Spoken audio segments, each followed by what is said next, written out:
You don't know this song, stop it. I know. You sound like a really bad ghost. I don't know where I got that one from, but you know what happens? Just while we're on it, because me and you like talking about random stuff. Do you know what happens all the time on me? It seems to slow down.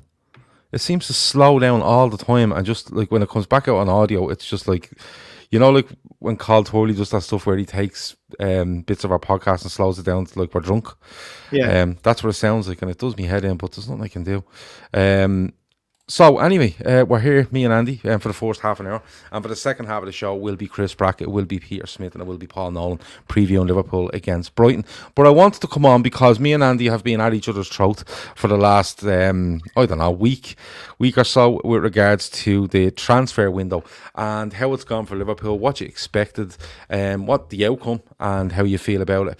So we just thought we'd come on here and have a little chat about it. We've done a lot on this with various people, but me and Andy thought we'd just come on and have a little chat about this because, to be honest with you, we get an awful lot of, oh, yous all just like this or yous all just like that, and you couldn't be further from the truth. If you're in our conversations, we agree on fucking nothing regarding Liverpool. Not just me and Andy, everybody in the group agrees on nothing. You'll never get a vast majority of thinking one thing or the other. It always goes swings and roundabouts. But Andy, getting into it, you know, the transfer window's out or closed. It closed last night at 11 p.m. Liverpool ended up with Kabak from Schalke on a 6-month loan, paying about £1 million, I think, with an option to buy at 18 million.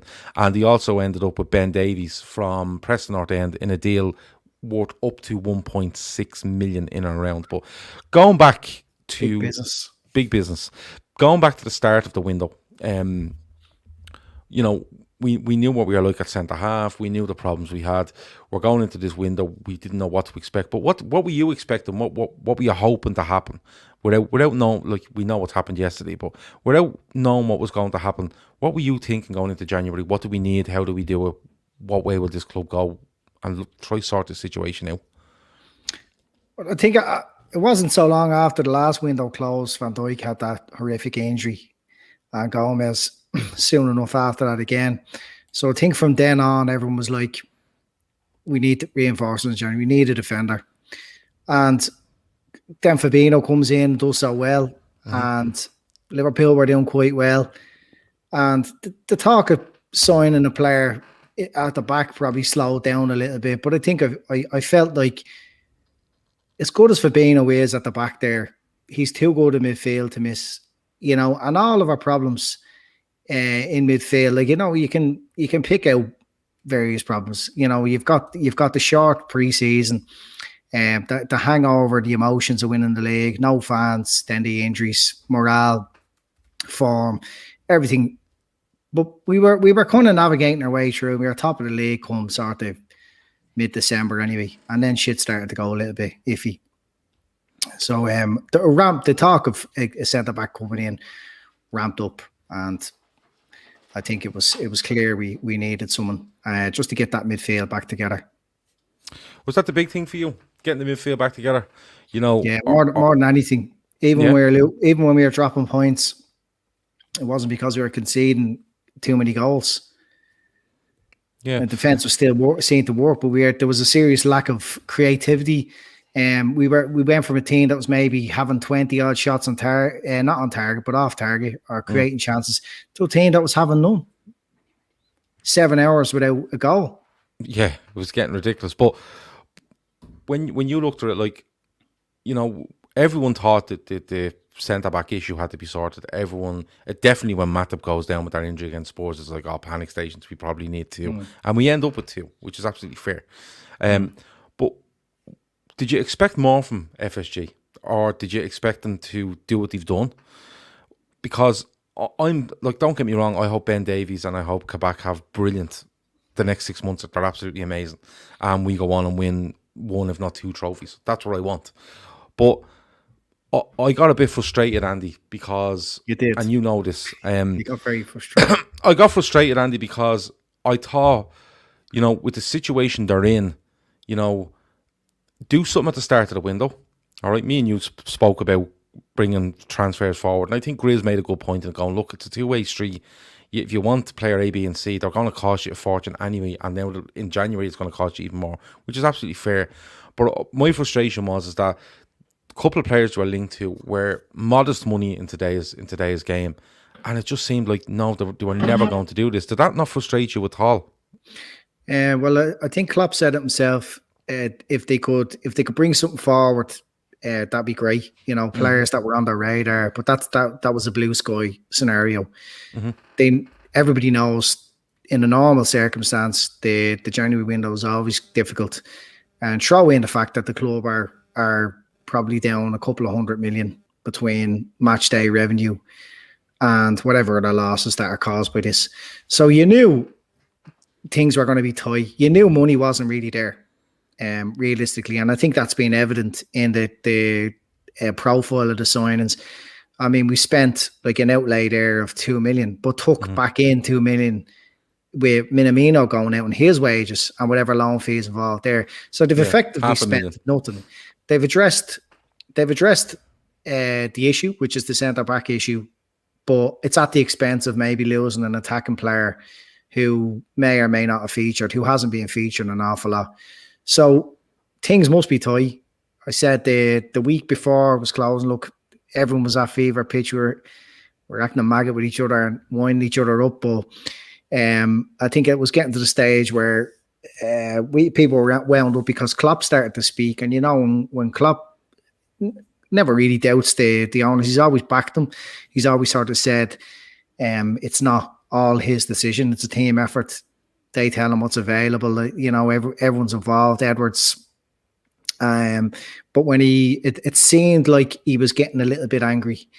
And it's a side of Klopp I don't like to see. I like to see Klopp happy. It was nothing I love more than seeing how he was in the post-match interview against West Ham. Happy again. It's a comfortable listen to him. But when Klopp's in bad form, things aren't going his way. It's an awkward listen. I have to turn him off because I just don't like to see it. He's an emotional man. He speaks his mind, and it seemed like he was getting a little bit tetchy with the situation. But whether that was frustration directly at the owners or at our luck or the place he's found himself in, we were in fantasy land 4 months ago. And all of a sudden, we're battling it out with United, who are really poor. We're 9-0 up at the moment. Yeah, for fuck's sake. But you know, United and Spurs, when we played Spurs at Anfield, they were supposed to be our closest rivals. Mm-hmm. We battered them off the park. They were, for a team who was supposed to be challenging the league, who were sitting in and trying to spring forward and with the chance of scoring a goal and sitting back in. That's not how champions go about winning leagues. So that's the sort of battle we found ourselves in, and I can understand Klopp's frustrated. But look, the main thing is we got a couple of bodies in. It is going to help, and Klopp looked a bit happier. And look, a lot of the other problems seem to have worn themselves out. Even the game against United, the FA Cup, when we lost, we were showing green shoots. There was a little bit more ourselves again. Fullbacks higher up, midfield moving a bit quicker. Mo back in form, and in the last two games, like, we're way more ourselves again. So who knows? I think we're not just reliant on what happens back there. We're reliant on a hell of a lot of other things. Do you think though, and you know, like we've been at each other, right? And that's absolutely fine. We haven't been at you. You have. You've been a prick. You've been a prick, and I want you to apologise. But what comes to me is this, right? Like Chris Brack says, the frustration is the Calder car deal was scuppered due to Marseille unable to find a replacement on deadline day. We bid 22 million, so why not do that a couple of days earlier, right? Now, Stephen O'Connor just says, he has to say that the deal with Schalke is brilliant. It's a win-win, and he's got a feeling he'll do very well. I hope they do brilliantly, both of them. But I think you have to question FSG, Andy, here. And I'm going to say it, and you know, I know you're a supporter of FSG, although you will say, you know, at times, they could have done this and they could have done that. But I think you have to question FSG at a couple of stages here, right? One, I think they should have been all over this on January the 1st. If it's Calder Car and they've 22 million to bid, do it on the 1st of January, right? Because the bid comes in at the end. So we could have went in at the start. Nothing magic happened in January, Andy. Yeah. We weren't back in stadiums. We weren't signing big deals where they were throwing money at us right there on the 15th of January where we could go and spend, right? So that's the first thing. And that shows them up a bit for me, that they were only willing to, even if they were willing to spend, they were only doing it when their arm was absolutely twisted behind their back. Well, now, was this the deal that was going to send Origi the other way? No, this was a deal for Calder, the centre-back at Marseille, that was just a 22 million bid, but Marseille seemed to have turned it down because they couldn't find a replacement. The bid came in too late, right? Who was the complicated deal for Origi?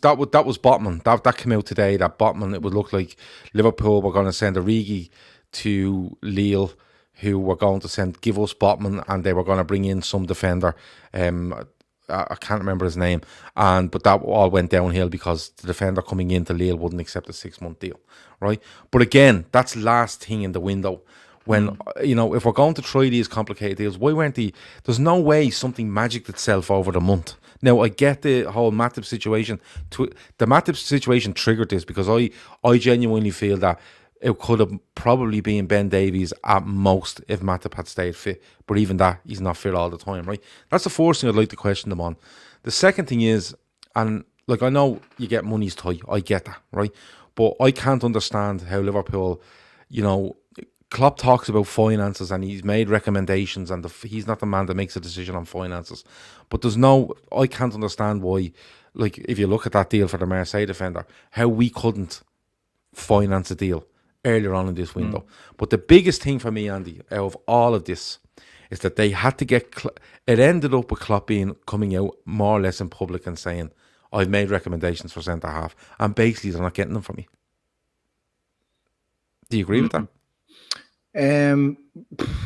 Well, okay, so to your original point about the 20 million signing firm, we're talking about speculation here. We don't really know what this could have been going on throughout January for all we know. We don't know. It's speculation. Did it take them for Matip to realize that he was out till the end of the season? Who knows? Well, I'd say it's a fair assumption, Andy, because it would seem that way. It would certainly seem that way. I think it's a fair assumption because like they aren't doing anything up till then. They're not doing anything. They're not putting in bids. They're not making bids. And like people will say, oh, you get absolutely robbed in January of a couple of million quid because it's January. But you're getting robbed the closer it gets to that window. You know what I mean? I would assume if there was 20 million lying around, I would assume in the background there was activity, inquiries. If there was 20 million, because what I always say about them is, now look, half the shit I'm winding people up on Twitter, it's become a bit of a playground. With the whole FSG thing, it's so repetitive. It's when I went on Twitter first, there was the FSG out brigade, and I couldn't understand that. I couldn't get my head around it, so I went down that rabbit hole, and I could find. Yes, you did. I could find a very few valid points, because what I seen was the club nearly go under Hicks and Gillette. They laboured so much debt onto the club. And they came in, and all I could see was progress. That's all I could see. Year on year, things were improving. And I was thinking, like, this seems to be good people who are bringing the club back out of the dark ages, making progress that United made in the 90s, and catching up. And it seemed to me that there was catching up to do. So that was grand. That's fair enough. And then they made some errors. The £77 ticket, they reversed on that. However, I think they fooled a lot of people there because they spread the cost of that £77 ticket across the rest of the ground. What they wanted to do was have premium seating, but instead, tickets in the corner with restricted view was the same price as tickets on the halfway line, and they done away with the high priority games, which were a little bit dearer. So they were able to balance the books with smoke and mirrors.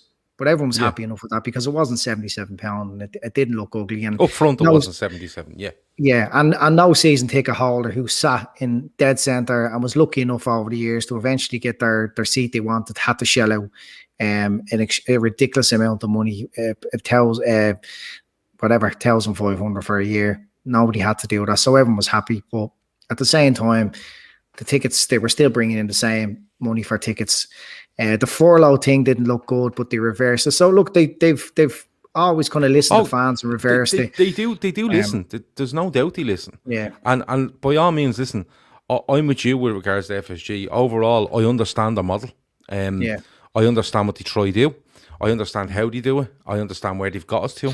And, you know, like I genuinely feel when FSG do decide to sell this club, you're going to end up with some Middle Eastern, you know, whatever it is, like sheikh in the door, or Russian money or Chinese money, and we don't know what we're going to get with them either. You know, the very simplistic way of looking at it is, well, if a sheikh comes in, he's going to fucking spend loads.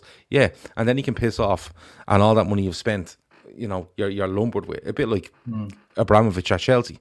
If he fucks off, or the guy at Man City or PSG or whatever it might be, I'm with you on that, and I understand the process. I understand, like, you can't argue where they've got us, you know, and I find it hard to argue where they've got us. But I do think at times, Andy, that they have to be questioned over the way they're doing things. Like, for me, they haven't stepped out of their comfort zone in probably the biggest injury crisis they've had under Klopp. In a season where you're still in the league title, miraculously, with everything that's happened to us, and you're still in the Champions League. And the killer, Andy, is that Jurgen Klopp usually bats away this stuff. We only spoke about it 10 days ago. He usually bats this stuff away. Listen, we don't know about transfers, go away.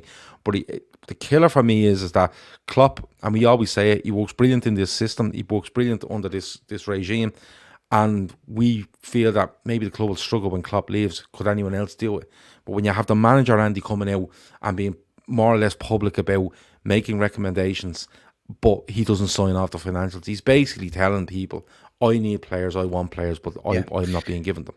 So look, this is just another occasion where they've maybe made an error in their original decision to do something, and they've stepped in and tried to rectify it as best possible. That's happened a good few times. There's a couple of other issues I have with FSG that nobody else seems to have, but I suppose after winning the league, the joy it brought me, I would be a little bit more lenient than the next person when it comes to being critical of them.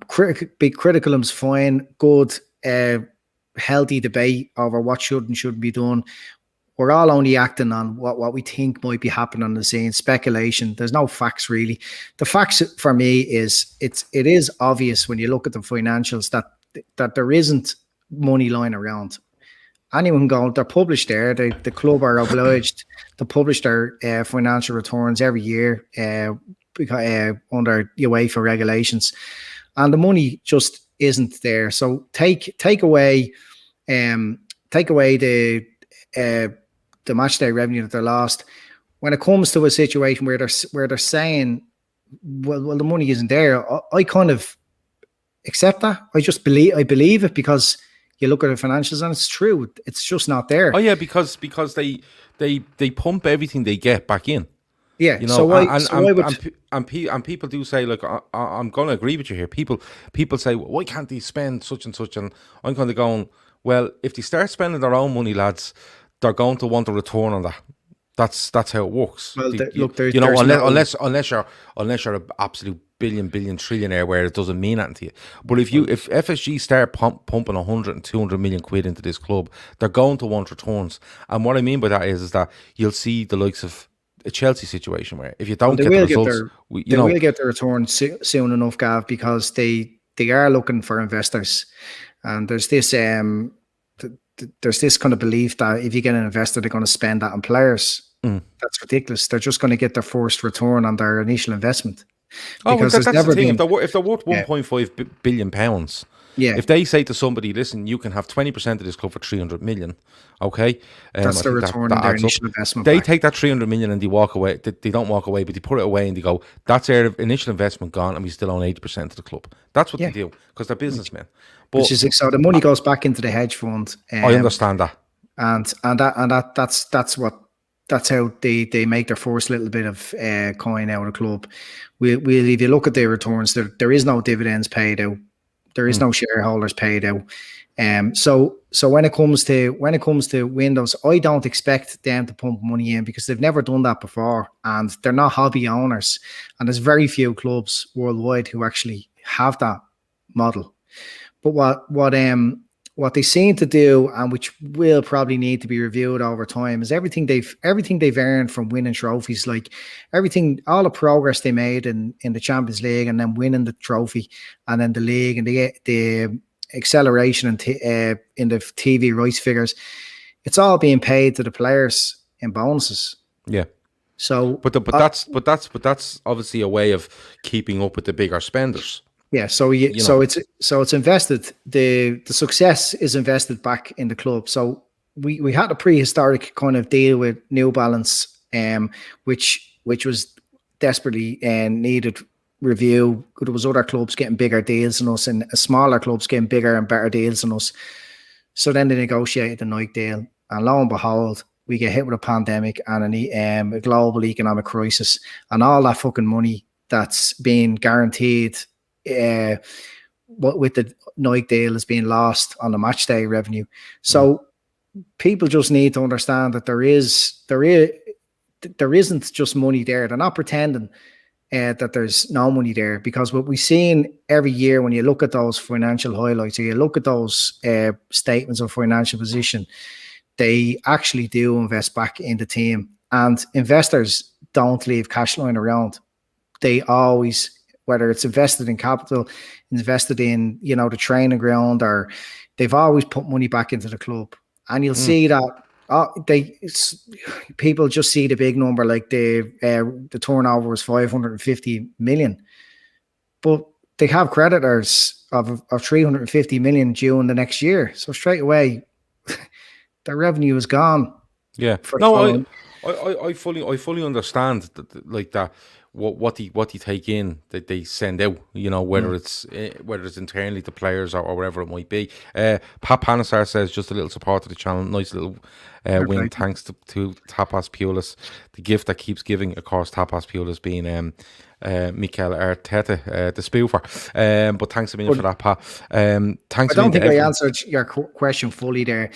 Sorry, Andy. If it was a thing that there was 20 million lying around, well, then I hold my hand up. I think, well, that's an error. I mean, that is a complete error. If you have 20 million available at the beginning of the window, it should be spent. Now, maybe it was earmarked for the summer. They had ideas of spending it then, but when they do sell players like Origi, I know Shaqiri was earmarked for sale, but when they do sell them players, they can add that 20 million on and bring in a proper quality centre back, which I think is what we desperately need at the moment, because I don't think we're going to get much money for Matip, and we're not going to get much money for Gomez. And both players, if you look at last summer, when you look at Lovren, Matip and Gomez, I don't think anyone could argue much with you and say that 2 of the 3 of them need to go, and they need to be replaced with 2 dependable, reliable players. I'm happy enough with the lad that's come from Germany, because I actually do think he was on our radar. I think he's a player they probably would have paid 30-40 million for in the summer. And now we get the next best thing is a loan with an option to buy, not an obligation to buy, but an option to buy. It's a good deal. It's shrewd business again. The Ben Davies one is like, look, they've a limited amount of funds there, and they went out and they've got someone from the Championship that kind of fits the model, and that's the one that it's not even a risk, because they'll probably increase even if he plays 4 games, they're probably going to increase his value, and there's going to be a sell on, because don't forget they always got billed as money ballers, but we don't money ball, not like Chelsea do. We don't buy players, send them off out on loan, and then make a big profit on them. We buy players that are cheap, and we increase their value, but we don't go through this whole thing of just increasing the value and selling. They look for value in the market, and it's been their way. It's been their strategy to compete with the bigger clubs, with the bigger spending power. And you just got to hope that over time, when things get back to normal, they increase the capacity of Anfield again. They start bringing in more match day revenue, and the night deal starts to really fruit. And they can start spending a little bit heavier, because the way it is at the moment, the way they have everything worked out, everything they win, all their gains on the pitch are being sunk straight back into wages. Now, Yeah, but the reason that is that their end game is the value of the club. They're not looking to make. They're not taking the dividends out every season. So if they balance books every single season, they know majority of the time that they'll be successful on the pitch with a bit of luck, and their value goes up. Their value keeps rising all the time.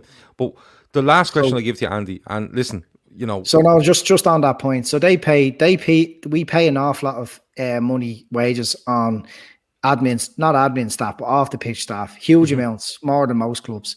And there's people paid huge amounts of money to increase shareholder wealth. That's what their job is. Their job is to increase the value of the club, and that's what they're doing. And when they do eventually sell the club, now I don't think they'll sell the club for 2 billion or anything like that, because nobody would see that as an opportunity. They would see that as the club maxed out. They would see that as they've saturated the club. They've brought it as far as they can. It would have to be sold somewhere cheaper for somebody to see that as an opportunity, unless we're bought by Saudis who it's just a hobby to them. And I think that's really dangerous. I think it is as well. I think as much as we look to Klopp's successor, I think the successor to FSG have to be looked at closely, because I'm with you a little bit. Look, we all want big shiny things and new things, but you have to kind of temper that with where's the money coming from, and could this person just turn around and leave us on our arse at the drop of a hat. But the last thing I'll ask you, Andy, before we go, do you think they come out of this transfer window looking good? Because I don't. It just depends on your perspective, I suppose. I don't think they come out looking great, or I don't think they come out looking bad either. I think they listened to Klopp in the end, which is what we all wanted. They brought a couple of players in. You can't say it was a fabulous window. You can't say magic was done, but some important business was done. We addressed problems at the back, but it was at the expense of Minamino going. Now, he may or may not turn out to be a mistake. We could need him. We could have a few injuries up further up the pitch, and then everyone be criticising FSG for letting them go. So let's see how that one plays out. But no, I don't. I don't have an extreme position on it, to be honest. You're angry with them. I can see that. No, I'm not angry with them. I'm not angry with them. I'm frustrated, and the biggest frustration for me is that yes, we got players in. That's thing. But my biggest frustration is that they look like they've upset Jurgen Klopp in some way, and that for me is just a fucking no-go. It's an absolute no-no. If that's true, that's my frustration, because when I look at it, go on. If I thought that they've broke relationships with Klopp, I mean that's none of this can work unless everyone is in this together. It's been an extremely good team effort since Klopp has come in. Everyone. All the people that Klopp has recruited, backroom staff, and all the people that FSG have brought in to support Klopp identifying players, Edwards, people like it's just a comedy for me, this whole FSG thing. Every time somebody doubts them, they're proven wrong. Every time, Gav. Every time. Oh yeah, no. Listen, people laughed at the idea of Edwards coming in. I don't doubt them. I don't doubt them. I think the model for us is very good. I think it will get us to a certain point where there could be a crossroads in where we want to get, because like to stay at the top, we are at the top. To stay at the top, it actually takes more money than you've spent already. It just takes so much to stay ahead of people, because when you're at the top, people want to topple you, and they'll go all out to do it. The likes of City will do it, United will do it, Chelsea will do it. In Europe, PSG will do it. Not so much Madrid and Barcelona, because they're up shit creek, but other clubs, Bayern Munich, what can happen. They all will, but and there will be a crossroads at some stage with these owners. I think that's why the investment is being spoken about. Not only, I don't think someone will come in and go, "There's 300 million, there's your investment back." I think it could be something like 500 million for 33% of the club, and they'll take that 200 and invest it somewhere, and that's the next step for the club. I think that's it. But what I'm saying is that when you look at, for me, when you look at this window, yes, the business has been done in the end, and we don't know if that form we've had over the last month would have been changed with a different centre back. I think the whole team looked off regardless. But when you look at what's happened throughout the month of January, what we knew coming into January, what happened throughout January, and right down to the last day, and the comments from Klopp and his demeanour about transfers and his irritation. His irritation is only one thing for me, and that's because he hasn't got players. And it was left too long. And I think they come out of it looking badly. Well, that's where the sensationalism thing came from. You know, I think you can make huge amount of stories out of one comment. So Salah does an interview and he says that he would have liked him to be captain that day, and all of a sudden there's a huge chunk of the fans against him over this. Salah goes out and scores a couple of goals, and that's gone. So it's the fickleness and it's the reaction hot take thing. Well, time will tell whether relationships have broke down between Klopp and FSG. I don't think they have. I think he made comments. He spoke his mind. He's an honest man. He's emotional. I love him for that. And I think they can move on perfectly from it. So do I. No problem. Just there's a couple of comments there. Yeah, Liverpool, and he said it a few times. No one's above criticism. No, you're dead right. They aren't. Criticism, healthy debate is fine. It's just I think when it gets toxic, that's when it becomes a problem. That's when people start fighting over nothing. And then Sam says it's not sustainable. Well, I'd argue it is sustainable. What FSG are doing is creating that sustainability. They're not. If it was unsustainable, I would say it'd be unsustainable if they were spending money they didn't have.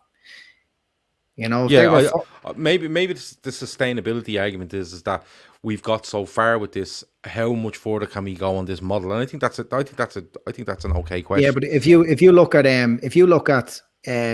maybe deals that were done in the early days, they were spending maybe like 15, 20 million on players, and all of a sudden we were spending the world record for a centre back when we needed it, and we spent the world record for a goalkeeper when we needed it. Now I can predict the comments. That's the Coutinho money. Well, look, lads, income is income. Whether you bring in money from player sales or commercial revenue, it all goes into the one pit. Yeah, and their growth off the pitch has enabled them to make that sort of spending. So with the deal, especially with the Nike deal, and look, when things get back to normal and fans are back in the grounds, I do see them growing and growing again and becoming more and more competitive in the market. And it's not having these conversations in January that we had to spend $1 million or $1.5 million. But this whole thing has been a direct result of the pandemic. Yeah. Can you imagine 200 million? We're going to be down on revenue. 550 million last year. It was up 70 million from the year before. We're going to be down 200 plus when we see the figures. We are going to be down money because look, we've built everything around having people in grounds, and you know, people go on about match day revenue. It's not that much, but it's 19 home games. It's probably close to 40 million quid. It's a lot of money. Dan Bailey says FSG are making us self-sufficient, so it's sustainable. Somebody else says Southern Realist said constructive criticism, we don't do enough of it, and that's fine. Like, I think we do. I think we do too much destructive criticism. I think. Well, I don't mind criticism once it's balanced. And what I mean by that is that if FSG went out, if FSG went out on the 1st of June or whenever the new transfer window opens and says Jurgen Klopp needs, it turns out Jurgen Klopp doesn't like Kabak and he needs a top class centre half, and they drop 40 million quid on someone and everyone's delighted. I don't want people turning around then and going, oh, but what happened in January? Well, yeah, you can criticise in January and praise now. Don't not praise them now because you criticise them in January. That's not balanced. And I try to be as balanced as I can with regards to everything around football, but especially FSG. I don't take a I'm FSG are gods, and I don't take they're the worst people you've ever met. So that's how balanced. But Gavin Walsh, you do what I do. Go on. Gavin Walsh says, I think Gav is overreacting to the Klopp comments. They backed him, which should be the bottom line. They did back him. My frustration is just that it wasn't done quick enough, and it led to him. As soon as Klopp stepped away from batting away transfer stuff, and going into it and clarifying it. His voice, that noise got louder and louder for me, and I just don't. Maybe it's selfish because I'm how much I like Klopp. I just don't want to see Klopp annoyed in any way by this football. I like Klopp more than you. I think. Well, I don't know. I think Mane wants it more than you, but we'll have to wait and see. No, you do what I do. You take everything in isolation. So I have taken January in isolation. I just know that based on previous activity in the market, they've invested back into the team what they had. So I was confident coming into January that what they had they would spend. Now it does come as a surprise to me that there was 20 million available. That could have been money that they had earmarked in the summer. As you say, we don't know, we're speculating. But it would come as a surprise to me that they had money to spend in January and Klopp wanted to spend it and they weren't allowing. That would come as a surprise to me and that would disappoint me. But if that's a fact. Okay. Stephen Max says Gav is just gasping for a scoop. That's all. He'd be grand. No, I'm off it. To the surprise of a lot of people. Stefan, I'm not. Maybe that's the problem. You're very you're very aggressive. But no, look, we just wanted to have a chat about it. We wanted to take it from both sides, kind of, because like me and Andy had different opinions on it, and that's absolutely fine. It's like true. Well, I don't think you really knew what my opinion was. Like, it's a bit of a madhouse, the group. Half the time, I don't even know what I'm replying to. Yeah, that's true. That's true. You just say stuff like, "Yeah, she was telling me," and you just leg it then for a day and then disappear and come back whenever you feel like it. But before we go, I better get the lads in to preview this game against Brighton. So, Andy, top red, FSG sympathiser, how much the owners or how many owners ultras? How many goals are Liverpool winning by tomorrow? Before I let you go, I think I predicted 4-1. 4-1. Okay. Yeah. 4-1 to the Reds, says Andy. We're going to get Chris, we're going to get Pete, and we're going to get Paul in now. Andy, thanks a million for joining us. I'll see you on FIFA later, yeah? All right, see you on FIFA later. All right, love you. FSG in. All the best. All right, bye-bye. That was Andy, and we just thought we'd have a chat about that because we're killing each other in the WhatsApp group for the last week or so. Like, literally, it's relentless. Like, you basically... You go to sleep and you wake. I don't sleep a lot, but I go to sleep and go up. There's 700 messages, and you just can't not read them because you want to see if you can find anything that you can have a go at people. It's absolutely it's relentless. But I'm gonna add in Chris. There's Chris. I'm gonna add in Paul. There's Paul, and I'm gonna add in Peter Smith. There is Peter Smith. Lads, can you all hear us? Is everything okay? Perfect. Oh, good stuff. Right, that's enough of me and Andy acting the maggot. Right, Liverpool play Brighton at Anfield tomorrow night. Manchester United against 9 men, I believe. One man sent off after 70 seconds. 9 first-team players missing for Southampton. They've won 9-0. It's all the nines tonight. They've won 9-0. Hassan Houghton will probably go on a deadly run now, so I won't worry about it. But Liverpool do play Brighton at Anfield tomorrow night. We go into it off the back of wins against Spurs and, of course, West Ham. Both 3-1 wins in London last midweek and last weekend. And, lads, I want to get straight into it because Andy just kept talking there and so did I. So we kept you later than we should have. So, P, I'm going to talk to you first. You look great. You only even walk. You're short and all. Yeah, well, we're working from home, so yeah, we've only finished. You put a shirt on for work? Yeah, of course. I spend most of the time on the camera talking shit to the crew, so no choice. Pair of tracksuit bottoms on. The bottom half. Or nothing at all. Yeah, well, I know that's. Oh, there's an image. Listen, I didn't want to say that, but that's the way Pete rolls. Pete, going into this one, we're back in a bit of form. There's a bit of confidence there. We've made those 2 signings that you talk about. They won't be involved tomorrow, but it looks not registered in time. But it's one where we have to get back to winning ways at Anfield, isn't it? Because our last game at Anfield, of course, was a defeat to Burnley. Yeah, I'd like to see a clean sheet. We forgot that habit as well, to be quite honest. I do worry about Brighton. They're going about things the right way. I thought they were outstanding against Tottenham. They made Tottenham look childish. And Tottenham, maybe the architects of their own downfall. Probably, Jose trying to match them and going 3 at the back didn't help things. But Brighton. I mean, this coach is a very talented guy. He doesn't get much coverage, but he's toughed out a lot of the guys that would have been go-to guys. Got rid of Glenn Murray, got rid of Shane Duffy, who let's face it, was seen as their linchpin And by all accounts, by his performance at Celtic, it was a job well done to get rid of him. Now they worry me. Not enough, to think that we'd be beaten, but it's a long time since we had one of those games where you're kind of going at half time, I can sit back and enjoy this second half. We'll just pull these apart. Yeah, for me, it's going to be another squeaky bum for an hour. Let's see how we get through it, Yeah. Before I go on, if you're in the chat and you haven't subscribed, please subscribe. We passed 8,000 last night. Andy made a big announcement, but we passed 8,000 last night. Our next target is 10,000, and we're going to give stuff away when we get to 10,000, including a watch from Tayrock that I have committed to already, but other stuff to go with that. We also have an update on our campaign for the young child Keane, and we've got our prizes together. We've got it nearly ready, but I'm going to give you a list of what the prizes are later and some details before it goes live, hopefully by the end of the week. So please hit the like button, please share if you can, and if you're in there and you haven't subscribed, please subscribe. We're doing our absolute best for you 6 nights a week. Chris, I'm going to come to you next. Brighton there, Pete says they worry him. The only worry I have about Brighton is they have a bit of a pace in attack, and we look like we might go with Henderson and Phillips at the back. But having said that, we've come up against Son, we've come up against Antonio, Bowen. There's been a couple of fast players in the last couple of games with this makeshift centre-half partnership. Is it one that worries you? Because they've won away at Leeds. I think they drew at home to Fulham and they beat Spurs, which didn't surprise me. But is it one that worries you, or is it one that is a great chance to cement this little bit of form we're getting back into? It doesn't worry me. It probably would have done a week ago. I think the fact we're in a bit of form now helps, and generally with Klopp sides, they like to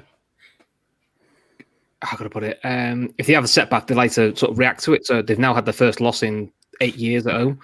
So they want to now go, right, let's start run number 2. Let's try and equal it. So I think those sort of things help us. And I think one thing that might play in our favour, we've seen this a couple of times. I think Bournemouth were a classic of this, and other teams of that ilk, they're not used to 3 games in a week. So as much as they did well against Spurs, I think what they did against Spurs might take a lot out of them. So you might find actually it's the best time to play them because they might be a bit leggy and their squad isn't as big. The concern for us is, I would say, is who falls over next in terms of the injuries, because as it stands, everyone's fine, but give it 2 hours, we'll find out somebody else has fell over and is out for a week or 2. So if we could play the same side that played against West Ham, maybe Jones for Milner, that should be enough in theory. I think so. I think I don't know if there's any word on Mane yet. Firmino obviously comes off the bench after not starting, so he's absolutely fine. Paul, we go into this one off the back of those 2 wins, and for me it's a real must win, because United have won tonight. I think City will win at Burnley, and we play City on Sunday. But what do you want to see from Liverpool? Because going away to Spurs and going away to West Ham, especially because Spurs on a high suits us. I think West Ham on a high most definitely suited us, I think, on Sunday, because they were kind of cock a hoop going into it, and everyone telling us what West Ham are going to do us. This is a different game, I think, for me. Brighton kind of know where they are. They're in decent form, but I think this one, I don't know if we have to be careful of it, but I don't think this game suits us as much as the 2 away games, if you get what I'm trying to say to you. I do, but on the other hand, these are the types of games that are must wins if you have any sort of pretensions to want to challenge for a title, let alone retain one. So I definitely get that. They're in good form. They had a good result against Spurs. I mean, I think that has as much to do with Spurs being absolutely atrocious without Harry Kane as much as it did with Brighton's performance. So, not to be too black and white about it, like Brighton at home for the champions, regardless of the lineup, like that's 3 points. Like, it has to be 3 points. So nothing less than a win is going to be good enough, unfortunately. So to be honest with you, I'm at a stage now where, obviously with the way the lineup is and the injuries and everything else, and great, we've got bodies in, that'll help. Remains to be seen how they're going to settle in and how they're going to contribute. but I would take literally, an own goal going in off like Aaron Colony's backside, basically. And that's it. A 1-0. I don't care. Like anything but a win, like in any way, shape, or form, is going to be good enough for me, given the recent form, given the fact that, it's an incredibly intense time of it, and given our personnel situation. So a win by any means necessary is good enough for me. Pete, Brighton and Potter are spoken about as, he was brought in because I think he replaces Chris Hughton, doesn't he? And, there was uproar at the time. Hughton's doing a great job, but Brighton wanted to go in a little different direction with the way they were playing football. Hughton was very, solid team and look to take the chances that may come their way. Whereas Potter's a bit more open. He tries to play a bit more open football. He likes to press teams at times. And when you look at this one, I noticed against West Ham, not so much against Spurs when Matip was there with Henderson, but against West Ham, I didn't think our line was as high. And what I mean by that is when our fullbacks were getting it and knocking it back to Henderson or Phillips, they were probably 10 yards inside their own half. Whereas usually Van Dijk could be standing in West Ham's half going, give me the ball and I'll sort it out. Is it a case with this if they're going to press and if they have high energy, where Chris has a doubt on that because they're playing 3 games a week and it's a valid point? Is there an argument that we don't need such a high line, but we need to make this pitch big? Make it big and use the ball, and that's our way home. Yeah, I think you've answered your own question. I mean, when you mentioned Virgil, him not being there pushes our line back, those 10 yards anyway. I don't know if I agree with Bracky. I understand what he's saying in terms of, they've had a good run against Tottenham, but I don't know how much energy they had to use against Tottenham, to be quite honest with you. So Tottenham looked to me like they had 10 men against Brighton. Brighton looked to me like they had energy to spare. Even towards the end, they were completely overrunning Tottenham, not stretching themselves. And it should have been 2 or 3 in the end. Aaron Connolly had 1 taken off the line. So for me, to be honest with you, I won't take for granted that they'll be knackered. I think we have to. Somebody made the point in the comments, I think it was Leo Poole, that we have to get at these early and we have to press high and hard early. I think you're right. That's probably going to be key. And the fact that Virgil van Dijk is not there, we haven't been at it. A lot of people are saying it's taken, a lot of passing options across the back and bringing the full backs into the game. But I think it's kind of taken that confidence to squeeze the game high and really take advantage of being at home. We haven't looked the same, particularly at home. Looking at, and it's not as much, the crowd has missed, but we haven't, without Virgil's presence and his recovery pace and the way he marshals that we just haven't been that presence that we have in midfield. I know we're borrowing lads from midfield to play centre half as well, so that doesn't help. But I just think, I think you're right. We're just not that same presence without him back there. Chris, is it more of a control thing? Because when I watch Liverpool during their bad form, I don't think the effort was lacking.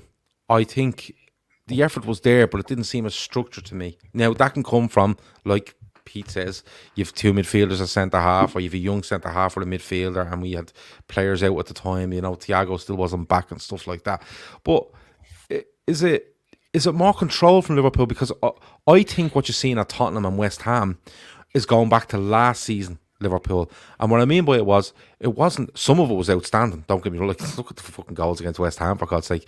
But it wasn't all out action, we seemed a lot more structured, patient, and this is what we done last season. We are patient and we played our football and eventually known we'd get there. Is that contributing to us being a little better at the back and not so open and not giving teams that encouragement, I suppose, because that's what they were getting over the last month?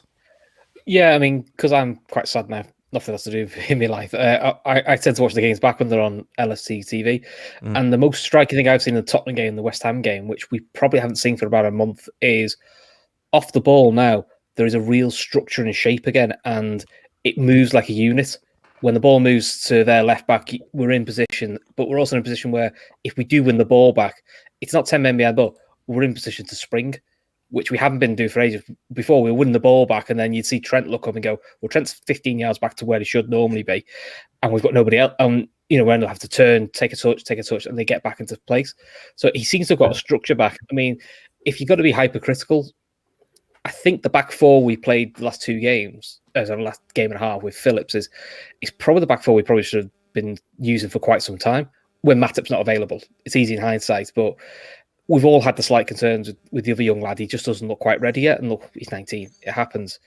But the more I'm seeing it, the more I'm thinking, I don't know with Phillips, are we just arrived at a bit of a crest of the wave? If we are, great. But I do think we could have rode that wave a bit sooner. Because at least with Phillips, he's a proper defender. He's very old school. He's very much heads and kicks it and doesn't do anything, any sort of flair. But to be honest, for the last month, that's probably what we've needed. Someone just to head and kick it and just be very agricultural. It's not. I know it's not very exciting, but I think that's what he's given us. And I think the likes of a Trent trust him to go, well, he's not going to go on a crazy run. He's not going to try something silly. He's literally going to just lump it. So I know what I can do. And the fact we've had a settled midfield for the last 3 games has probably helped. It does help, and I wanted to bring that to Paul.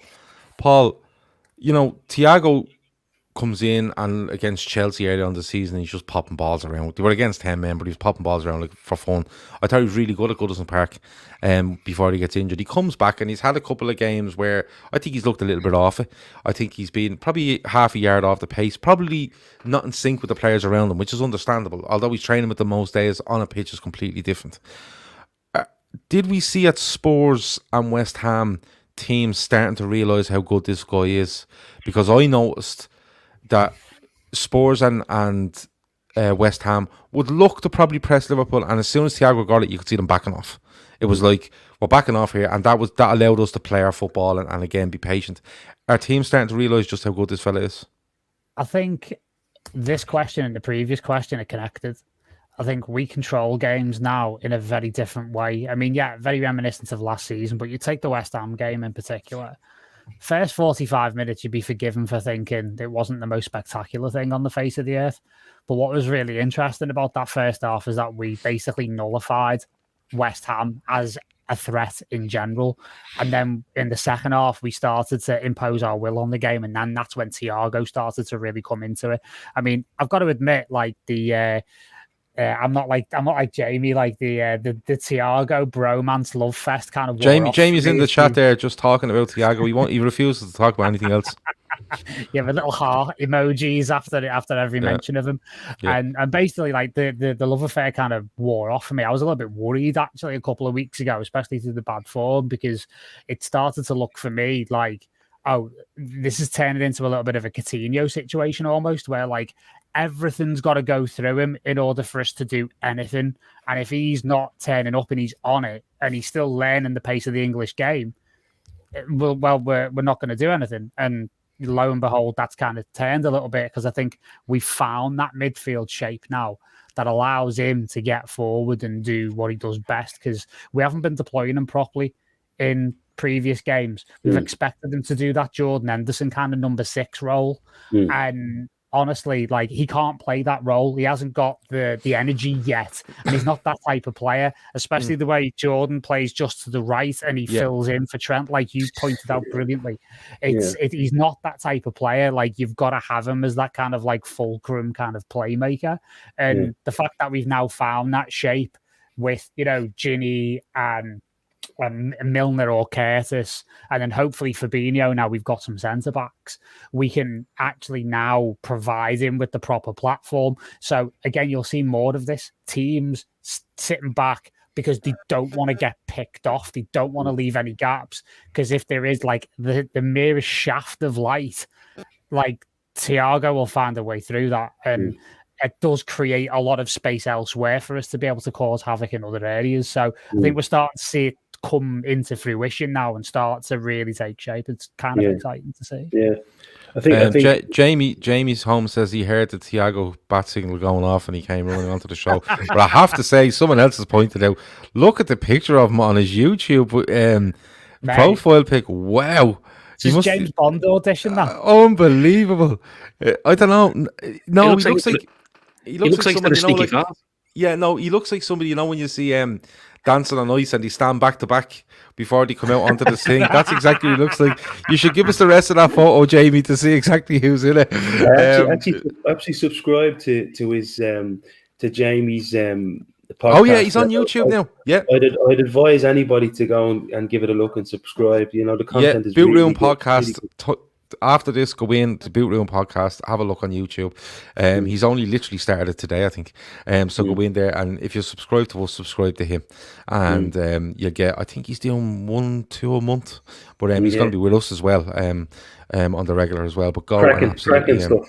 Yeah, go and he's taking over the midweek fix from tomorrow, so go and have a look at that. Not the midweek fix, you're going to be watching that anyway, but go and watch and look at Jamie's. He has the first one up on YouTube, so the Boot Room Podcast. Lads, I want to get down to teams, and I want to get down to worries from Brighton. Our key players, who we think we can really get into this game and hurt them. Lineups and predictions, right? So, P, I'm going to come back to you. Before we get on to Liverpool, Brighton. In your head, you probably have a Liverpool side in your head. That's fairly easy to pick, I think, at the moment. Yeah. When you think of that side that we will probably line up with, what worries you from a Brighton point of view? Is there anything there you think if we stop this, we'll be fine? Yeah, a couple of things. Mopé's movement across our back four. You know, he's not an orthodox centre forward. He kind of moves in and out the way they use him. The way they used him against Spurs, very unorthodox. He popped up in a load of different positions, and it kind of brings the likes of Pascal Gross forward. And Pascal Gross, he could have got 2 or 3 against Spurs for me. He's a worry. If Basuma starts, it's a bit like Wijnaldum for us. You know, plenty of energy. I worry about are they gonna have, you know, any kind of advantage against us in terms of energy across the middle of the park? I always worry about Lallana, whether he plays 20 minutes or not. And I agree with Zed Malik as well here. Whoever Trossard is a decent player. They have a few individuals. I tell you, I'm delighted that Lamptey's not playing, because when we gave them a pasting last year, we just, even though we beat them handy, we couldn't handle him. Just couldn't handle him. You know, he was finding pockets of space, all, you know, in behind. I think it was Robinson at the time, and it was a real problem. So he won't play tomorrow. So I'm delighted with that. No, that was Nico Williams at the back end of last season. That's right. Yeah. Robertson was missing, and it kind of was one of the games that exposed that. Beyond that, listen, they've quality all over the park. Is it at our level? Should I be that worried? I think Mopé is their danger man. For me, his movement is outstanding. We should have too much for them. You know what I mean? We're not Spurs. That's the only thing. We're not Spurs, so we won't struggle like they did. But Mopé is a real worry for me. Okay, Chris. Mopé, Trossard is mentioned there. Lamptey isn't playing, but it looks of it. Is there anything else on top of what Pete says that worries you? Because somebody does say there, you know, Solly March and is it Trossard have good deliveries, and they've 3 big centre backs as well. So set pieces probably.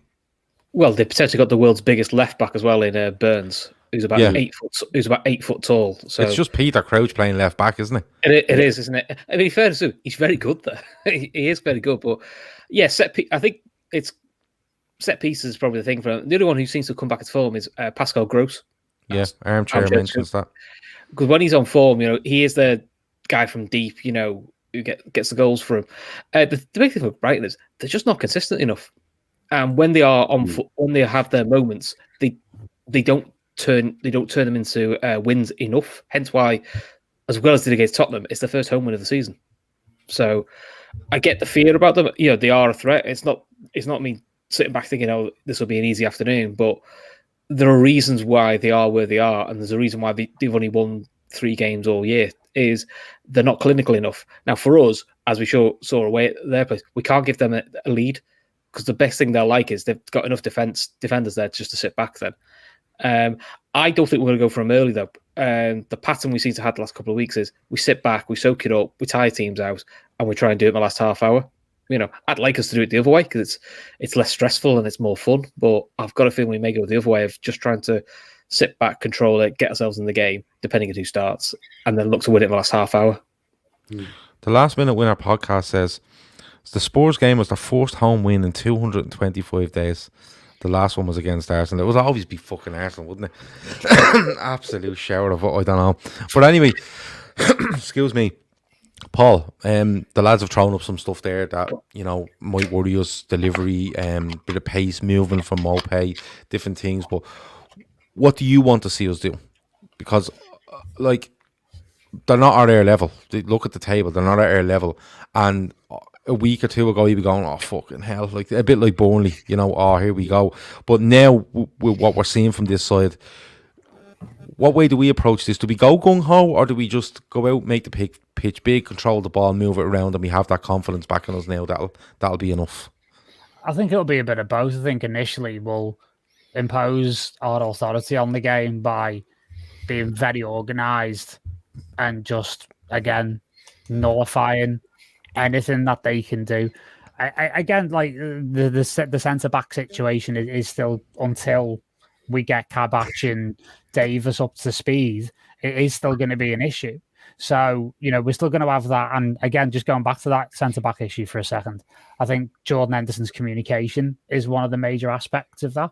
And I think we'll continue along the same kind of lines, but I think you'll see us maybe try and up the pace a little bit because, Brighton, they are many things. They are quite deceptive. I think they flatter to deceive a little bit. They're very soft once you kind of get past their sort of aesthetic, if you know what I mean. Like Chris was saying, they're very inconsistent. They're consistently inconsistent. They're very Bournemouth. They're very Bournemouth the last couple of years. They're similar sides. Similar styles of play, similar ethoses of the clubs, everything. Like you're quite right. So once we kind of get through that first half an hour, especially if it's going to be like what I think it should be, which is Phillips and Henderson again, I think you'll see us really start to apply the pressure and we build ourselves a base into the game. And then, beginning of the second half, you'll probably see Brighton can hardly get out. And, I think in terms of threats, what I'm worried about, going what Chris was saying with set pieces, the one that you've got to watch from set pieces is Lewis Dunk, because he's got a hell of a header on him from set pieces, and he scores as well. And I've had him in FPL, on and off over the seasons, and he does give you good returns from time to time. So we're just going to have to watch it at set pieces more than anything, as the lads quite rightly said. But I think we're just going to play our game and go from there. Yeah, Luis Morales says, and I don't even know if this is true, right? Because people do this to me all the time. They put random stuff in and they expect me to believe it, and sometimes I do. Hello, Olivier in Canada, that told me Paul Pescasolido was on a coin. Son, and I'm still disgusted over it. I genuinely, it would have been made. COVID would have meant nothing to me if I'd known for definite that Paul Pescasolido's head was on I think he said it was a quarter in Canada, but he was lying to me, and I still haven't forgiven him. But we haven't banned him, so that's good. Luis Morales says Son got in team of the week because of the goal against Liverpool, right? Are we talking about this goal that was disallowed? Because if we are, and that's true, right? There's only one man. There's only one man on this planet. Yes, Gareth Crooks most definitely put him in. Went brilliant finish against Liverpool team of the week, because he do something a couple of weeks ago, Gareth Crooks, where he put a guy in team of the week, and I don't think he played, or there was something mental. So I'm hoping that's true, Luis Morales. Stefan Max says, Gav, you are an easy mark. I am an easy mark, because do you know what? I love that sort of shit. I'd sit and talk about that all night, all mad stuff. I love all stuff. Marker says it was hilarious. Somebody else says, there you go. Is it there? Is he still married to Karen Brady? Yeah, Paul Pescasolido. I don't know, but sorry, Rajiv says that Olivier is in Daytrippers history. He is, because I was so upset when he wasn't on that coin. But probably best we don't we leave out the female board members at West Ham these days. Say nothing, please. Say nothing. Olivier says, what can I do to be forgiven? I'm only messing. Of course you're forgiven. I think it's great. Make him a coin. It's one of my favourite moments in the last couple of months, I have to be honest with you. But where were we? Yeah. So Brighton, what our approach is, different bits and pieces. A couple of people have mentioned in the chat there about maybe resting Thiago with City. Do we take this in? I'll let you give me a team, but before you do you take that into consideration, City on Sunday? 100%. Listen, how many times have we been on this forum talking? And it's funny, Mohammed made the point a little bit earlier on that I was scribbling away, and I'll tell you now, Mohammed, what I was scribbling was my team with that, because I think there's going to be a lot of people disappointed. It's going to be the usual, I can't believe he's put that side out tomorrow. I think there's going to be a load of lads dropped. We have Manchester City this weekend. This is a midweek game. This is a game, you know the way Klopp goes at it. We all think, oh, what's the best side to play against Brighton? It won't be that side. It won't be that side. I think you're absolutely right. You're spot on, Gav. I think you're going to see James Milner. You're going to see Oxlade-Chamberlain. You might even see Tsimikas. You're going to see players that, you know, are going to make you go, oh, do we really want to win this game? But we have a squad. That's what we have a squad for. I think you're right, Gav. There's going to be changes. And if you want to ask me what my 11 is, I'll tell you. Yeah, come on. It might disappoint people. I've got the normal goalkeeper, obviously. I don't think he'll go that far. I think he'll go Trent, Hendo, Phillips, because he has to. And maybe Tsimikas, Ox, Milner, Thiago in the middle, with a question mark over Thiago. So maybe Ox, Milner and Jones. Salah, Bobby and Shaqiri across the front. Okay. That's an interesting one. It really is. Somebody says there, Gareth knows less about football than my dog, and I don't have a dog, which is fair enough. Ben Ebbett says that's the real reason Gav's off the cans. He's always falling for hilarious comments. I am. I just take you as fuckers at face value, and I shouldn't. But when I stop taking, when I stop taking you at face value, then it's not as fun. It's absolutely not as fun. Chris, couple of changes there from P. I don't agree with the Milner thing. I think Milner might be the one to step out because he has played United, Spurs, West Ham over the last week, and I think he's probably a shoe-in for City. But Chris, what would your team be? I think the back four is the back four. There is the option of Tsimikas instead of Robertson because I think Robertson's not missed a game.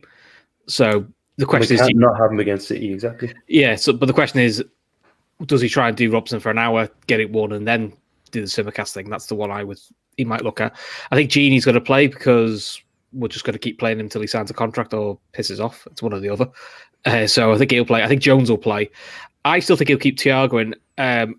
I'm assuming they're doing all sort of tests on him, and you know, as long as they feel there's no risk in him, there's no risk in him. We tried it with Milner, doing 3 games in a week, and his 4th game was Brighton early in the season, and he was crocked then for a month. So, and at the moment, you probably say your midfield at the moment for City is probably going to be Gini, Thiago, Milner, because from all the talk on some of the press people, it is he's going to go Henderson, Fabinho for City as a centre back. He's not going to try either of the new guys, which a little surprised. I thought he might have tried one, but it depends how they train. And then I think Shaqiri should play, keep himself in rhythm. Plus with Shaqiri, you never know how long he's going to stay fit for, so you may as well ride the wave that he's there. You would assume probably Origi, Firmino, and maybe Salah's on the bench. But I don't know, Salah's in form, so do you just keep him going? He's a rhythm player, and he's one of those players, if you give Salah a week off, he's not the same. He doesn't like it. And you can see in his performances. So I think we'll be about 15 players there. Okay. Well, I'm presuming 11 of them might start. So that's cool. So, hopefully. Bossman Steo says there is a full week after the City game. It will be full steam ahead this week. I tend to agree. I tend to agree. Paul, go on, give us a team. I honestly can't see many changes. I think obviously Milner's got the tight hamstring, so that means Curtis comes in. And I think there's probably going to be, it's probably going to be like a very similar team otherwise to the West Ham game. Because, you know, we're talking about Jurgen Klopp here. We're talking about a manager who played his best striker in a dead rubber. Like, we're talking about, like, he doesn't like resting players unless he absolutely has to. Yeah, of course he did. But, you know, he probably still thinks that was a gamble worth taking because, you know, we're always a little bit questionable when we've had a bit of a break or when players have had a break. That's why I don't think you see Tsimikas tomorrow because Robbo is one of those players. He thrives on minutes.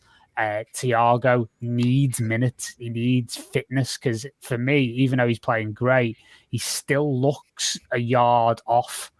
I mean, there's some very clumsy tackles that have gone in recent games. So he needs to be exposed as much as possible and really get his head around the game and also get his body around the game as well.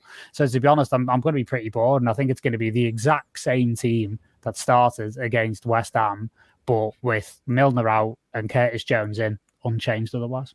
God, you've thrown loads at me there. Alisson in goal, Trent, Robertson, fullbacks. I agree on Phillips and Henderson. Milner, I think, I think I said it after the West Ham game. I think this is a game too far from him, especially if you're talking toy hamstrings. And I think he will want them. He will definitely want them for Sunday if the talk is that Henderson and Fabinho will play at centre half. So Milner is a shoe in there with Wijnaldum and Thiago for me.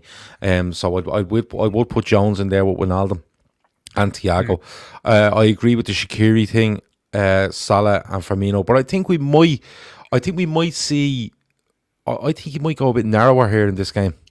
I think he might try get Salah in as narrow as he can beside Firmino, and I think he might try get Shaqiri in behind them, and look for the three in midfield to protect, and the fullbacks to bomb on, because I think Brighton are going to play three at the back with two wing backs, and then they'll go with a sitting midfielder on top of that, two in front, and maybe even another one in front of that and they go one up front. So yeah, I think I agree. I think it's the same team that West Ham, bar Jones for Milner. No, sorry, it's not the same team because Origi started. Firmino comes in for Origi. Jones comes in for Milner. I think those might be the two changes. Predictions. Now, you know the rules. You have to give predictions and you must give scorers. We don't go easy here. So, Pete, back to you. Prediction. I'm going to go 3-1 Liverpool with... I'm going to go something unusual with Trent to score first from a set piece. Oh, nice. And who's the other two? Other two. Salah with the other two. Salah with the other two. Nice. Chris? 3-0, Salah with a brace, and Thiago to get his first goal. Okay. Paul? I'm going to go 2-1, and I think Shaqiri scores and Salah gets the winner. Okay. I'm going to go 2-0. Very rarely I go 2-0, but I'm going to go 2-0, and I'm going to go with... I fancy Shaqiri and Firmino. I thought you were going to go full Keith and go like 8-0. No. Keith's up in the clouds, like he's a clouds man. He's not. No, he's up in the LFC Kenny Clouds. No, 2-0. I'll take 2-0. Ben Ebba has. Let me see. Sorry, the last minute winner podcast has 3-1. Salah, Firmino, and Origi. Rajiv has 2-1. Salah and Shaq Connolly for them. Stephen Duffy has a hard fought 3-0. Someone has a Shaq hat trick there. It's gone. There we are. Edward Andre Redwolf Shaq hat trick. Yay, 3-0. Stephen O'Connor has 3-0 with a Salah hat trick. 10-0 to Liverpool, says the real OG Whitfield. So there you go. Keith Burner. That's Keith's Borner. Yeah, absolutely Keith's Borner. It looks a bit like Keith there when he had hair as well as picture. So fair play. Lads, before we go, Paul, you have a new podcast as well. How's it going? I do. It's going really well. Not football or sports related in the slightest. No. Because as you know, I work in the field of electronic music. That's kind of my day job when there's not like massive global pandemics happening and there's fun and parties and raves to be had. All the Garys, yeah. Oh, the Gary Ablets, you know what I mean? Yeah, exactly. Yeah, the classic slang. And basically, we started this podcast because I've run an educational platform for aspiring artists, and you know, I've been very lucky in my career to work with a lot of big names like Sasha, for example, who's a big red, by the way, and other big name DJs and film composers and people like that. So we started a podcast where we can have long form conversations with these people, really get inside their brains, and basically, you know, the aspiration is for it to be the Joe Rogan experience, but for DJs and techno. So yeah, it's been going really well. We've had some amazing guests on. We've had Bushwhacker from Leo and Bushwhacker. And we've had like a Hollywood film composer on who's like worked on like Mission Impossible, and you know, he's worked with Ridley Scott and stuff like that, which was wicked. And yeah, we've got some really, really good episodes coming up. So if you're into that type of thing, it's called Beyond the Studio. and you'll find that anywhere you get your podcasts. And as I say, it's a wide range of subjects, from people's personal journeys to really geeky stuff about music production, like, what compressors people use and what mixing desks they like and all this kind of stuff. So it runs the whole gamut. So if you're an audio nerd, if you're into dance music, that is probably going to be of interest to you. Yeah, go and check it out. It's really good. I've listened to I think have I listened to one or two of them. I might be in one I've listened to, but it's really good. And it doesn't matter what. Just listen to people talk about music is the big thing I took out of it, whether you like techno or whatever it might be. We have mentioned Jamie's podcast. If anyone else wants to mention, give us a shout. I'll throw it out there. We don't give a fuck. We'll promote anything and anybody. We're not like that. But go and check out Beyond the Studio. It's really, really good. And as Paul says, you can get it on all your podcast apps, no matter where you get them. Right, before we go, the Keen Strong campaign that we've been running for the last while, you've seen it on our social media, you've seen it on our artwork for our shows, you see it in the show description for every single show, including this one. So a lot of people in the chat will know about this. People that don't, Keen is 14 months old now, I think. At 5 months old, he was diagnosed with brain cancer. Okay, he lives in America. His father is Irish and a friend of somebody on this podcast. The father moves to America, meets a lovely American girl in New York. They have a baby called Keen, and 5 months in, he gets brain cancer. He's 14 months old now. He's over a load of operations, treatments, and stuff like that. So he's in some sort of recovery, thank God. And we want that it always to be recovery and not, back in the operating theatre. He needs about $100,000 because, let's be honest, it costs a lot of money to look after a child when they're fit and healthy and running around the 14 months. When they've had brain cancer, they go through traumatic experiences, and they don't, their development is scuppered slightly because, let's be honest, he hasn't lived a normal 14 months. So they need $100,000 for recovery and treatments and whatever. It doesn't matter what he needed for. He needed this guy, the young fella had brain cancer, right? So basically what we done was, first of all, we got people to donate, and that's brilliant. The link is in the description. You can go on to the GoFundMe and donate. But Kieran Thorne, a listener to this show, came to me and said, can we not do a little bit more? What about this? So he donated £500 straight up and said, go and get yourself some prizes to raffle. So I continued this on through other people and other podcasts that we know and different things, and we've got a list of prizes together. How this is going to work is, we hope it goes live. So hopefully by the end of this week. We're working with one of our sponsors, footballprizes.co.uk. You will know them because they raffle off memorabilia every week. They sell tickets, you go into the draw, the winner gets the memorabilia, and it's all, lovely stuff from all different clubs. They've put themselves forward free of charge to help us with this. So what's going to happen is, hopefully by the end of the week, we will have a link to their site that you can go on, give your name, I think it's your name, address, and email. It's £4.95 per ticket. Okay, we've limited to 500 tickets. Okay, so we're hoping to make about $3,000 out of this. Every single penny of it going to Keane. We're not taking that now of it. Football Prize are taking no commission. They've even given us a prize on top of helping us out for free. So hopefully this is live by the end of the week. We will have it all across our social media. We will list every prize in detail, who's given it to us, and in every single tweet you will find a link to their website, to that dedicated link where you can go in and buy a ticket. Now, if you buy a ticket and you pick you're going to pick the number, you go in and pick number 50 or 100, whatever it might be. If you pick number 50, you're not in one draw, you're in 12 draws. Okay, so every prize is going to be raffled off individually. It's not a case of 500 people buy a ticket and Paul buys number 50 and number 50 comes out and Paul gets everything. It's not how it works. It's going to be 12 individual draws at the moment. If we can get any more in, we'll keep adding the prizes in. It's no problem.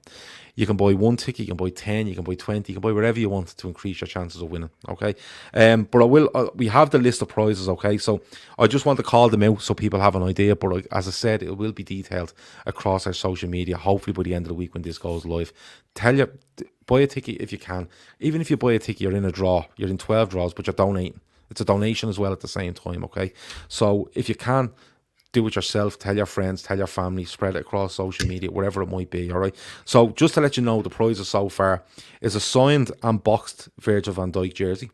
There's a signed and boxed Alisson jersey. There's a Mane collage which is signed by Sadio Mane, which is framed as well. That's from Football Prizes. Steve-O of Trippers fame was in the Marca Hotel in Dublin a couple of years ago and got it's a Warrior Liverpool jersey, signed and framed. There's only 5 of them that were ever produced, signed by Luis Garcia and Jamie Carragher. The Anfield Rap have given us a signed Istanbul jersey, signed by Jamie Carragher. The Redmen TV have given us 1 hoodie and 2 t-shirts of their merchandise, all signed by the madman that is Bruce Graveler. Carl Tyre, that you will know off Twitter, that does all the animations Liverpool related, he's given us 5 A4 prints for covering the whole squad from winning the league in 1920. Moving Unit on Twitter does brilliant football related merchandise which is based around computer games. So what he's done is he has made the corner taken quickly Origi, but it's in the style of FIFA 95 and it's fucking fantastic, right? He's given us an A2 size print. It's brilliant. Go and look at that. It's amazing, right? The cop.com, which of course is a Liverpool website and app, they've given us £30 of a voucher to go in and pick a piece of their merchandise. You have a guy on Instagram called Class Quatch. Okay, you will see it on our social media, but he's given me a brilliant I think it's A3 or A2. It's basically his own painting of Jurgen Klopp, but he has like a crown on and all. It's mad looking. You'll love that as well. Sean Leonard Art on Twitter has given us 4 A4 prints of 2 of Henderson, both with the European Cup and the League trophy, Jurgen Klopp and Mo Salah. And 3 Retro have given us a jersey of your choice if you win that prize. So that's the 12 prizes so far. £4.95 per ticket. I've talked a hell of a lot there, I realise that, but there's a lot of information. And look, it'll go live. Keep an eye out for it. We will tell you when we're on our shows about it. But for $4.95, you're not being entered in one draw. You're being entered in at least 12. Because if I can get any more prizes in, or I can find anything to put in on this, I will absolutely add it in. No problem at all. Just to let you know, just to recap, sorry, the 2 box jerseys are donated. One on its own by Kieran Thorne, and the second one by Kieran Thorne and a mate of mine called Jimmy Maguire who listens and watches. So that's about it. I think I've covered it. It is exciting. It is a really, really good cause, and if we can get these 500 tickets done and get $3,000 to this kid, it's worth it. I'm weeks doing this. I'm fucking weeks doing it. I keep losing the prizes. I keep putting them down, and my son takes them and just decides like, what the fuck's this, and just disappears with them. He's won. So it's absolutely mad. Owen Burke wants to know if I'll throw in a few Pro V1s golf balls. Not a fucking chance. They're on my golf bag. You're not getting them. I need them, brother, especially with the months I've had off this golf. It's going to be horrendous to watch me play golf when I eventually get back on the course. But from me and everyone at the Daytrippers, we urge you to get behind this, whether it's telling friends, telling family, anything at all. Just if we sell these 500 tickets, I'm going to pay for all the postage for all these to be sent. Absolutely no problem. It doesn't matter. I don't care what it costs. I will send them anywhere. Just to know that this guy is getting $3,000. So, and anyone, can I just say, Gav, anyone that doesn't understand, how serious a situation like that is in the United States, half my family live there. Healthcare over there is extremely expensive. Nobody has access. Nobody has automatic entitlements the way you would have in Ireland, for example. It must be hell on earth for Keane's parents, what they're going through. So please, I would urge anybody, don't think of this as any kind of pot that's going in. Every penny counts, and every penny will definitely be needed if anyone out there knows what it's like to live in the United States. 100%. And $100,000 in healthcare in America is not an awful lot. It's nothing. Not. It could cost you that to go in and have an operation in America because they're mad, right? Exactly. But all we want there with this is to get this kid to $100,000, and for me to come back to you in a year's time saying he's completely free of all this cancer. Yeah. He's running around. He's kicking footballs. I think his dad's a United fan, so we won't be giving him, and we won't be sending him any Liverpool gear. But we could to influence him, couldn't we, at a really young age? Yeah. But no, it's a friend of one of our lads, and I happened to spot something one day, a t-shirt he was wearing, and I asked him about it, and this kind of grew from here with the help of Kieran Thorne, the likes of, and all those people I've mentioned that have donated prizes, and the lads at the LFC Daytrippers that have been supportive of me while I've I'm trying to do this. So yeah, it's something that we're going to stick with till the very end, till he gets to 100,000. I don't care if I have to do podcasts for 2 more years until he hits that 100 grand. I really don't. So that's it. I'm sorry for going on so much about it. No. Spend another hour talking about it if you want. The tweets will be a lot more direct and to the point. It will lead you to a link. It's very self-explanatory when you get in there as to how to buy tickets, how much they cost, and what's on offer, because all pictures of all the prizes have been sent, all the details of the prizes have been sent, and Bill and the lads over at Football Prizes, fair play to them, they're going to set all this up, get it running for us, get it live, and of course do the draw for us as well. We're going to try to do it together, but if it means he has to do it, I don't care. I don't care who does it once it's done. So lads, I'm going to let you go. I've kept you long enough. Chris, it's been an absolute pleasure, and we will talk to you very soon. Sorry Chris, Massive Disaster, £4.99 the donation to Keane. I've taken note of that along with the others that have been done over the last couple of weeks, and that will be forwarded. Chris, sorry, it's been an absolute pleasure. Thanks for having me, mate. No worries. Good stuff at all. Paul, best of luck with the podcast, and we'll talk to you very, very soon. Pleasure as always, mate. Good stuff. And P, short on, nothing on underneath. As James Smith throws in another fiver for Keane, fair play to him. P, we'll get you back on again soon. Yeah. Are you in your new apartment? Huh? Are you in your new apartment yet? Oh yeah, we're here. Yeah, you bought your new big telly. I can see it behind you. made sure to get that into shot. Fair play to you. But Pete, it's been an absolute pleasure. Me talk to you soon as well. Never a show. Take care, boys. Good stuff. That has been the match build-up with the LFC Daytrippers. Jamie, myself, Grizz and Keith, I think, tomorrow from about 10 to 10:15 with the midweek fix. Keith is back on Thursday with a build-up show for Manchester City, and we're back on the Friday forecast looking at the Premier League weekend on Friday night. That's it. I'm wrecked from fucking saying all that over and out.